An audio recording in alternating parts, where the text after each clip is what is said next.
All right, we're going to start Chapter 14. For Chapter 14, we're going to be talking about capacity, capacity to enter into contract, and legality. Again, these are part of the overall uh, either elements or defenses or parts of a contract. The actual description is not that critical. Okay, so we're going to start off with contractual capacity. Basics here are that in order to enter into a contract, you have to have competency, and this is an issue primarily of mental competency. It sometimes will also look at age. Um, Occasionally, we could look at things like nationality, but we're not going to touch on that because this is really a business law course. But quickly, for example, um, there are some things that you cannot purchase in the United States unless you're a U.S. citizen and own directly.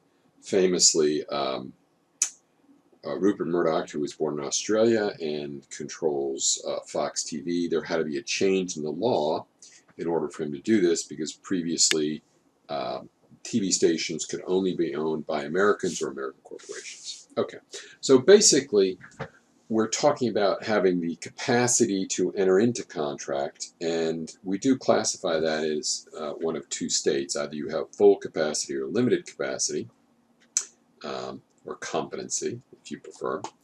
Um, Again, you can have no competency, in which case you cannot enter into contracts.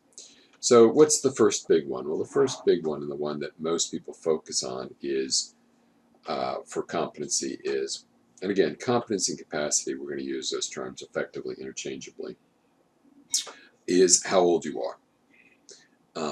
This is called, usually under the law, the age of majority. This is the age at which a party may legally enter into a valid contract, and for most contracts in the United States, that is going to be 18. Now, there's going to be a few that you can enter into earlier under certain conditions, and there's going to be a few that you can't enter into till later, classically 21. Now, the contractual capacity here is not related to all sorts of things on the criminal side. For example, there is the ability to give statutory consent in sexual situations. Typically, for example, in North Carolina, that is 16. There's also some statutory authority to purchase alcohol, and that's going to be 21. Again, that can vary from state to state. For some states, that can be 18. Let's address, though, the issue of what happens when you deal with someone who is a minor and now there is a dispute in contract. Because, of course, if you deal with a minor and everybody does their job, everybody provides the consideration on each side, and the contract becomes executed, then there's no issue. But what typically happens here is, let's take the example of a purchase of a car. You're selling a car, and someone shows up, they have cash for it. Let's suppose you sold the car for $10,000. You give them the title, they give you the cash, you sign over the title, they take the car, they drive away, all of a sudden the car is in an accident. And the buyer comes back and says, well, I want to get out of this contract. And you say, well, too bad. I mean, we already completed the contract. He goes, no, I'm a minor. I didn't have the capacity to enter into that contract, so now I want to disaffirm this contract. All right, well, disaffirmance then is the minor's attempt to repudiate the contract. In some circumstances, he's going to be able to do this. In some circumstances, he's not going to be able to do this.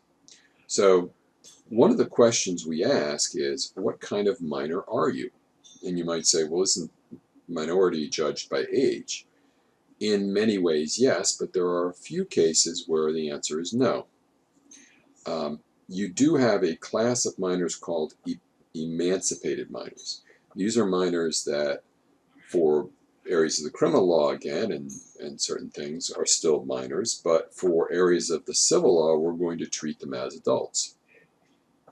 the most common way this occurs is if a minor gets married. So let's suppose you live in a state where the age of marriage is 16, and I believe in some states, I want to say Kansas is the youngest, but I'm not a specialist on Kansas law. You can get married at 14 with parental consent. But let's suppose you get married at 16 with consent in whatever state, Wyoming. After you've done that, you are considered an emancipated minor. You now can go out and you can enter into contract, and you cannot disaffirm a contract based upon your status as a minor. Sometimes the seeking of a job, that's pretty rare. Sometimes leaving a home, living on one's own, the court might establish you as a minor. But both of those really are going to have to look at a court decree. Is a court going to recognize you are no longer a minor? Now, one of the strangest and perhaps saddest ways this can happen is that the adult who has custody, typically the parent, can try to compel this before the age of 18. So suppose you are a single parent and you're living with a minor and you cannot control the minor. They are uncontrollable, unruly, and you cannot care for them anymore. You actually can go to court and you can tell the court that you are unable to provide the supervision. At this point, the court has certain rights. It could bring the minor under state authority, or the court can simply say, I'm going to rule that this minor is now emancipated and can enter into contract. All right, so let's get back to our scenario of what happens when the minor you're dealing with, let's suppose he's 16, purchases a car from you and now wants to disaffirm. Now, in most states, you are required to return any goods if you're the minor in order to get out of the contract. So let's assume, for example, that the car is not in an accident, but the minor gets it home and the father says, oh no, that's terrible, you don't deserve a car, take that car back and get your money back. Well, if he showed back up at your door and said, I'm not allowed to purchase a car, I'm a minor, and he returned the car to you, in pretty much every state, you're going to have to give him the money back and he gives you the car back. Now, interestingly enough, in some states, okay, and this will probably be a majority of the states as I think about it, you do not, and I want to emphasize this, do not have to return the items in the condition they were sold.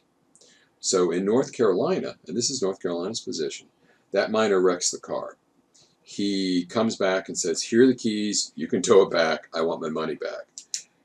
The answer there is, you got to give him the money back and you get the wrecked car. And you might say, well, that's really unfair. I gave him a good for a price, for consideration. Shouldn't I at least get a reduction? The answer would be, in most other circumstances, yes.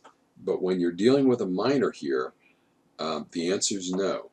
If they return the goods in any condition whatsoever, but they return them, they can disaffirm. Now, some states, as I said, but it's a minority position, require you to turn everything back exactly as is. An issue, of course, becomes what happens when the items are lost or destroyed or have been sold. And again, for many states, it doesn't matter. If the minor is incapable of returning the goods, not that they're in his possession and doesn't want to, but if he's incapable, suppose he sold them to a third party, suppose the goods were destroyed or have been lost, they still usually can get out. And this is why, if you're in business and you're signing contracts, you want to make really sure that you're not dealing with a minor. At the very least, if you're dealing with a minor, you're going to have his parent or his guardian sign the contract as well. And that's going to at least bind the parent and help you hopefully escape from this dilemma. All right, now there are some states that creates exceptions to this right of disaffirmance. First is if the minor in some states actively misrepresented his age, essentially committed a type of fraud. He represented a falsehood, it's a critical falsehood, he tempted you to rely upon it, maybe provided you with a fake ID, whatever, then you cannot disaffirm as that minor. North Carolina does not buy that. North Carolina, basically, if you misrepresent someone, it's your business to find out that it's true. Now, some states say if the contract's already been complete, not just partially complete, one side or the other, then you can't disaffirm. But again, North Carolina lets you disaffirm even executed contracts. Now, all states look at certain vital necessities: food, shelter, clothing, probably medical care, but that's a little bit iffy. Minors cannot disaffirm them. So a minor couldn't say, walk into a McDonald's, order a Big Mac, cram it into his mouth, then refuse to pay, or demand his money back if he already paid. And he doesn't have to return the Big Mac. You don't have to wait a few hours for the Big Mac to reappear. But let's suppose you, and the same would be true if he went in and bought a pair of underwear, or if he rented shelter for the night.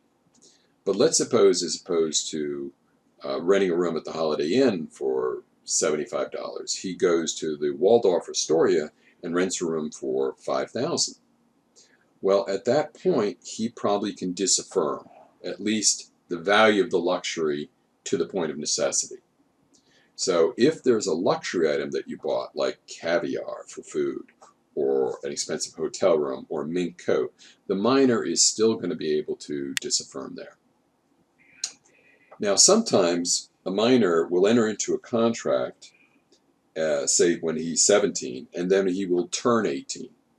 So we call this reaching the age of majority.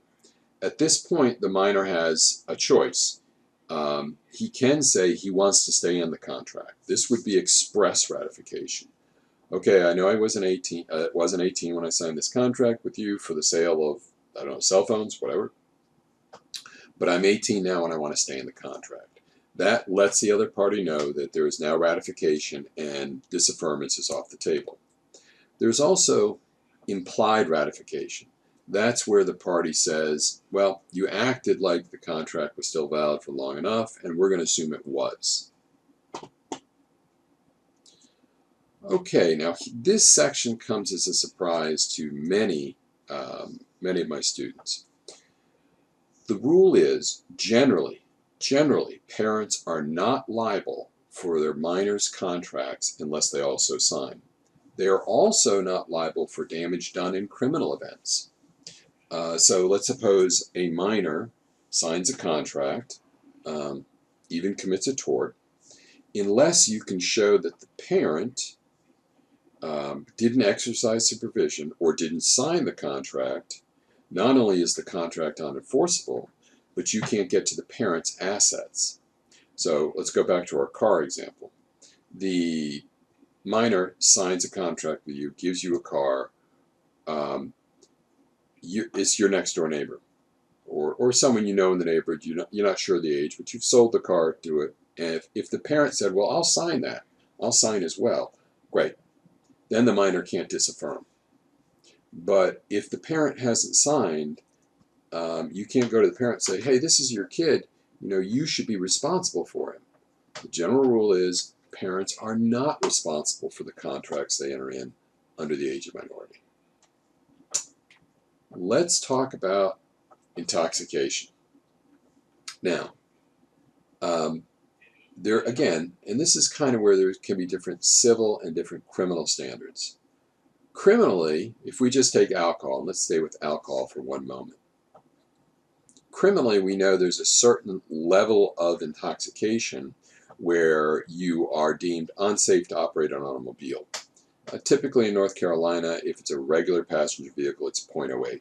For certain other vehicles, it falls to half that.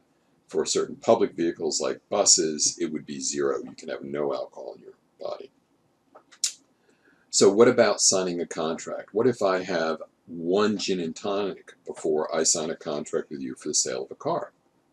Well, the general standard is you have to prove severe intoxication to be able to disaffirm a contract because you were intoxicated.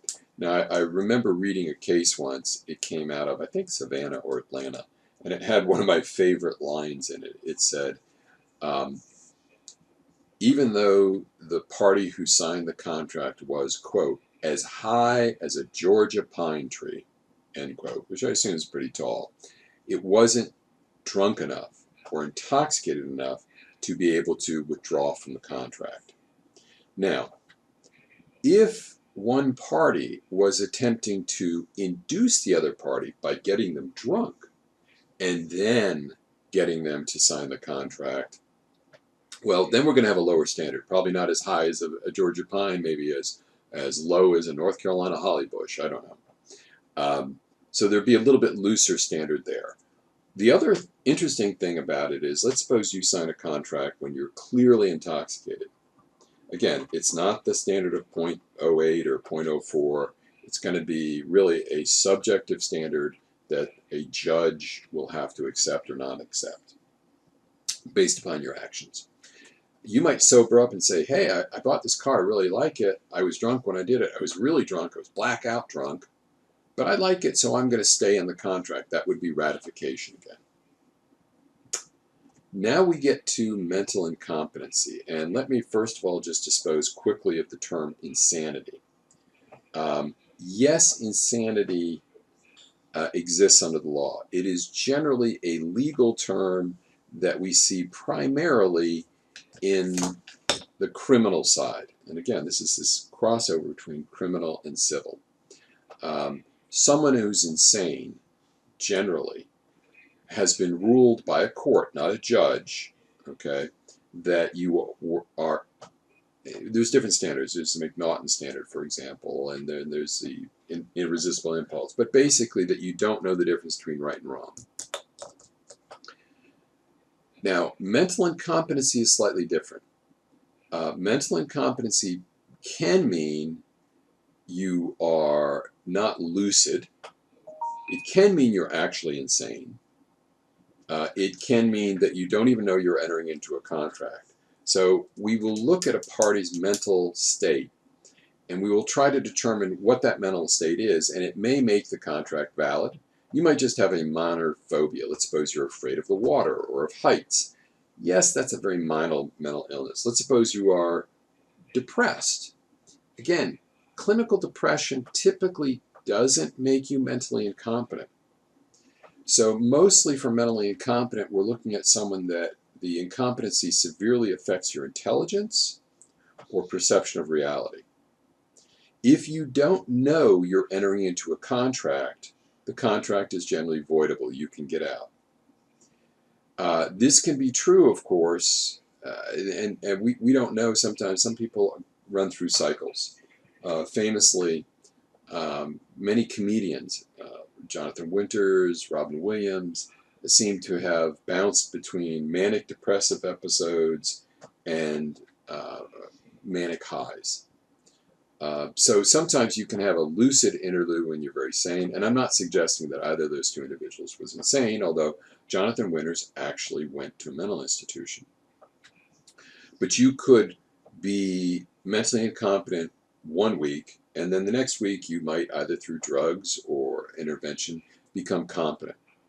Again, this would be a ruling for the court. If you've actually been adjudicated insane, and usually insane stays pretty much on the criminal side, but not always. If you have an adjudication civilly that you're non-compos mental, you're mentally incompetent, then you can't enter into contract. Okay, now the next broad category to talk about is there are certain things, certain acts or contracts which are deemed contrary to statute. So we'll talk about usury, gambling, Sabbath laws, some licensing laws, contracts, and crimes, and those acts that are against or contrary to public policy. All right, so let's look at usury. You know, this is interesting.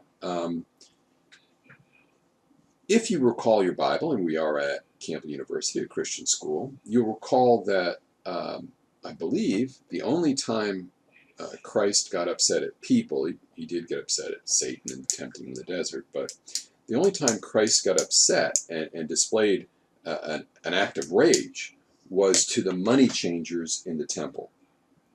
And there is a somewhat long tradition that there was a hostility between the idea of paying interest or charging interest, and a money changer would charge a percentage when he changed your money into the temple money so you could make a sacrifice.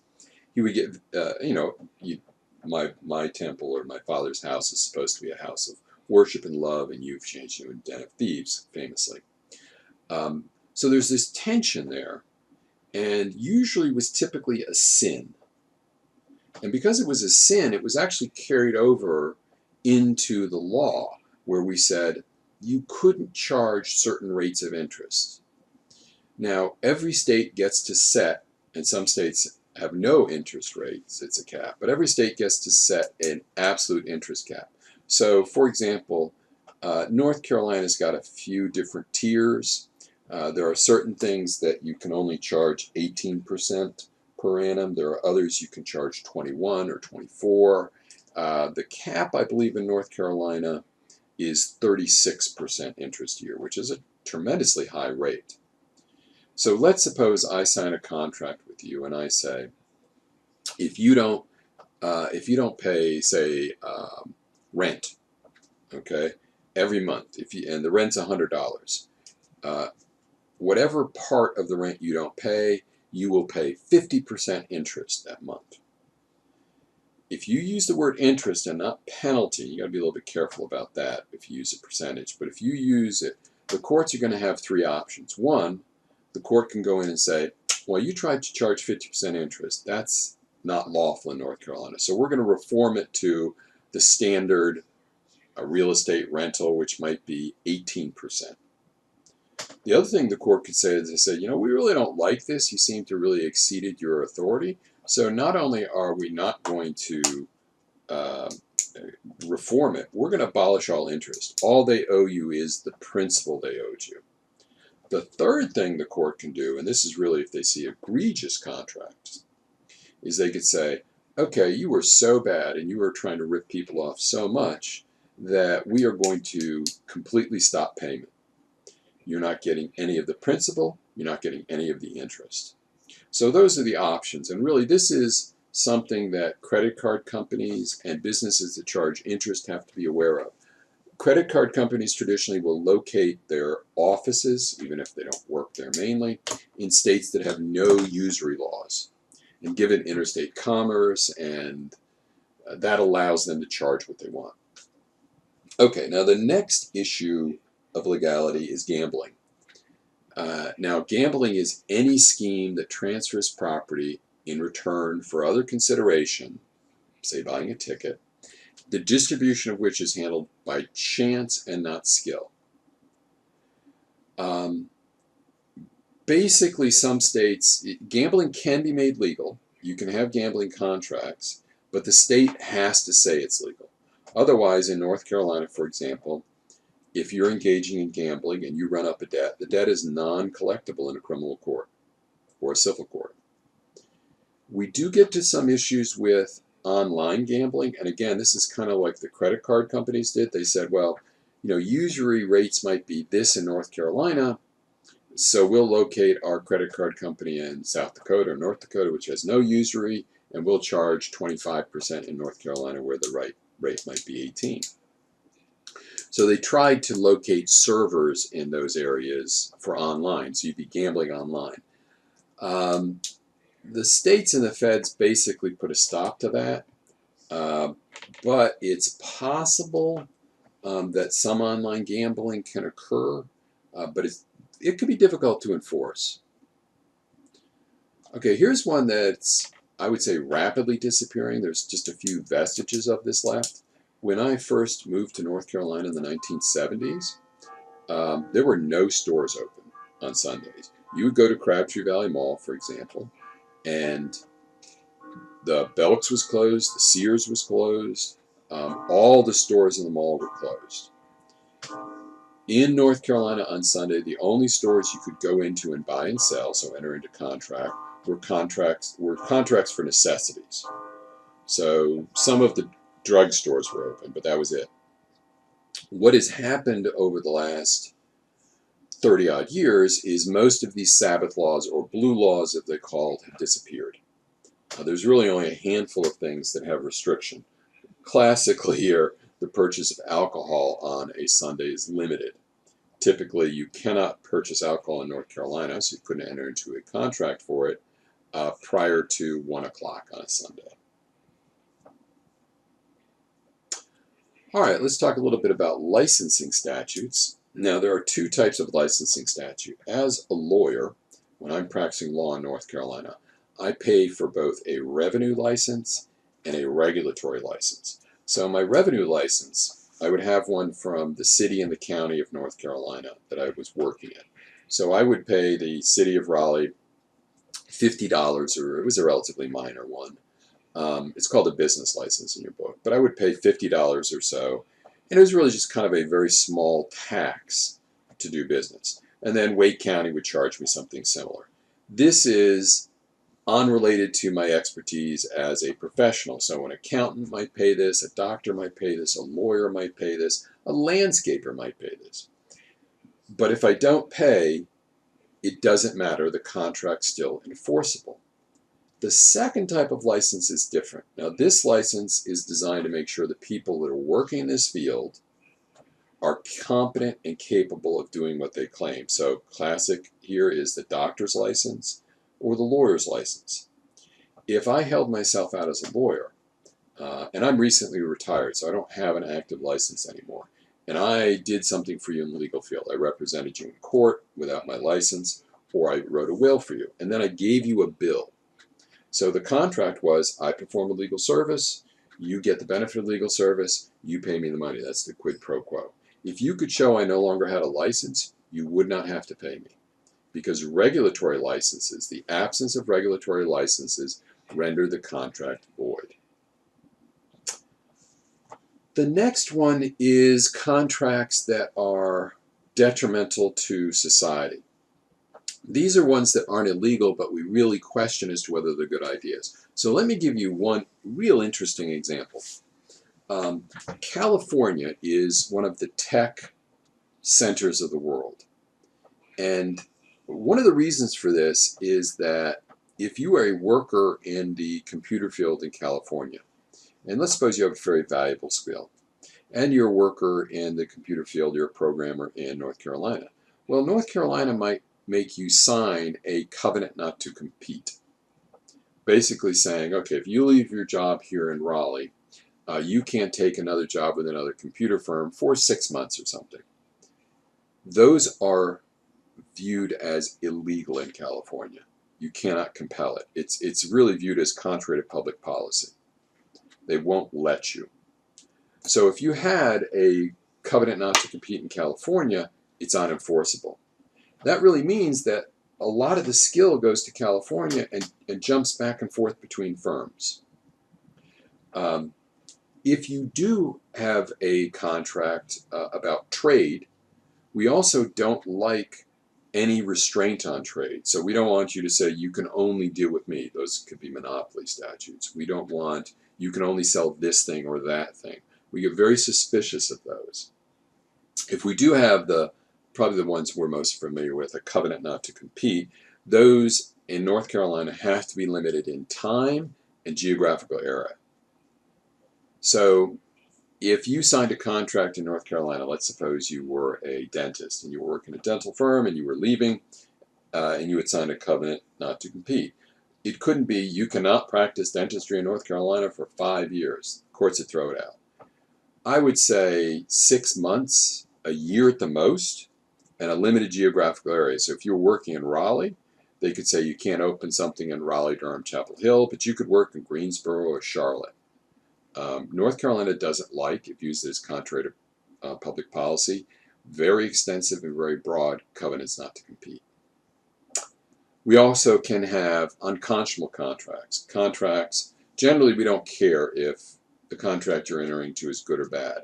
But if it's really grotesquely difficult, or if it's really, really unfair, sometimes the court will look into it and say, this is just an unconscionable contract. And very often this is hiding something just short of active fraud or undue influence. So the two types of unconscionable contract that can be voided out are procedurally unconscionable. So there's something hidden in the contract that wouldn't come to people's ready attention, worded carefully but still kind of shady. Or, and this is the one that you almost never see, it's just substantively unfair. Unless you can prove fraud, undue influence, or duress, you can claim substantive unconscionable contracts, but most of the time you lose.